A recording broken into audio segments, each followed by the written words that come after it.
Почитувани граѓани, почитувани новинари, 27 април е најцрниот, најкрвавиот датум во современата македонска историја. Пред 6 години, овде, во Македонското собрание, го видовме вистинското, насилничкото и режимското лице на ВМРО-ДПМНЕ. Вооружени насилници под контрола на ВМРО-ДПМНЕ насилно упаднаа во собранието, со цел да убијат пратеници, да повредат новинари и вработени во собранието, да го загрозат уставниот поредок, па дури да предизвикаат и граѓанска војна. И единствено, само тие да продолжат да крадат, да проба да се спасат од правдата и да ја држат Македонија во заложништво.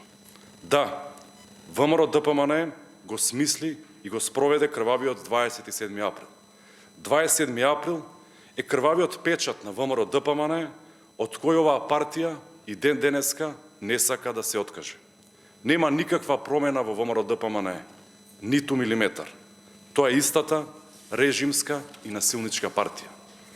Партијата предводена од Христијан Мицковски, кој самиот беше надвор во толпата, денес се уште е на страна на осудените насилници.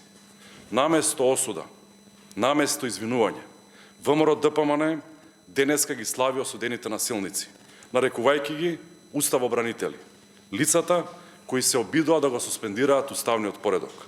Бараат амнестија за нив, па дури злоупотребуваат општински, народни пари за да ги наградат. СДСМ нема да дозволи 27 април да се заборави. Нема да дозволи никогаш да се повтори. За крвавиот четврток има ефективни затворски казни за извршителите. Секој од нарачителите на овој грозоморен чин во македонската демократија до извршителите мора да одговараат. 27 април никогаш повеќе. Благодарам, дали имате прашање, почитувани новинари.